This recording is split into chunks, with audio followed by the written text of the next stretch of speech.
Verbo. Verbo é a classe de palavra que possui a maior quantidade de flexões, tempo, modo, pessoa e número. Isso nos ajuda a identificá-lo, pois enquanto outras palavras não podem ser conjugadas, o verbo pode. Além disso, o verbo expressa ação, estado e não só isso, pode expressar o resultado de uma ação. Cláudio comprou um livro, uma sensação.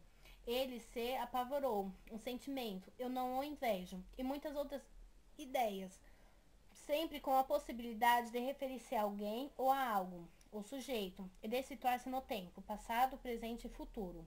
O verbo também é essencial para a ação. Não existe oração sem verbo. Às vezes, basta o verbo para que a oração esteja completa.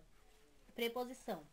Preposição é uma conjunção invariável que liga dois elementos da oração, subordinando o segundo ao primeiro. Isso significa que a preposição é o termo que liga substantivo a substantivo, verbo a substantivo, substantivo a verbo, adjetivo a substantivo, advérbio a substantivo e etc.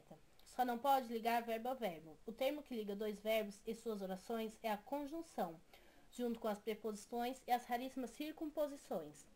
Conjunção.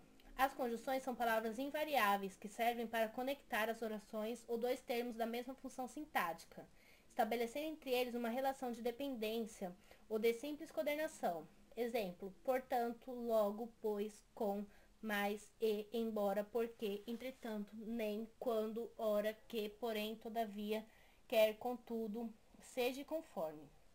Adjetivo. Adjetivo é uma palavra que caracteriza um substantivo, atribuindo-lhe qualidade, característica, estado ou modo de ser. Flexionam-se em gênero, número e grau. Sua função gramatical pode ser comparada com a do advérbio, em relação aos verbos, aos adjetivos e a outros advérbios.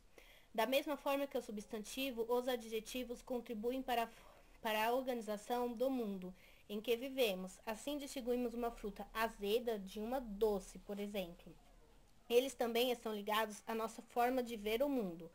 O que pode ser bom para uns pode ser mal para outros.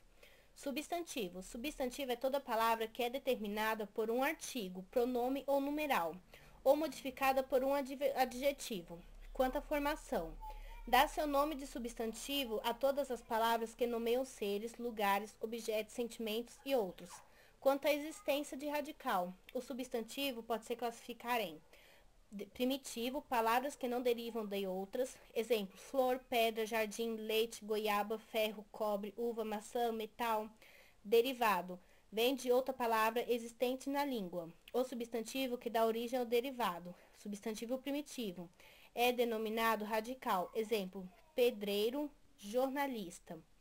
Quanto ao número de radicais, pode ser classificados em simples, tem apenas um radical, exemplo, água, couve, sol. Composto tem dois ou mais radicais, exemplo, água de cheiro, couve-flor, girassol, lança-perfume, cachorro-quente e guarda-chuva.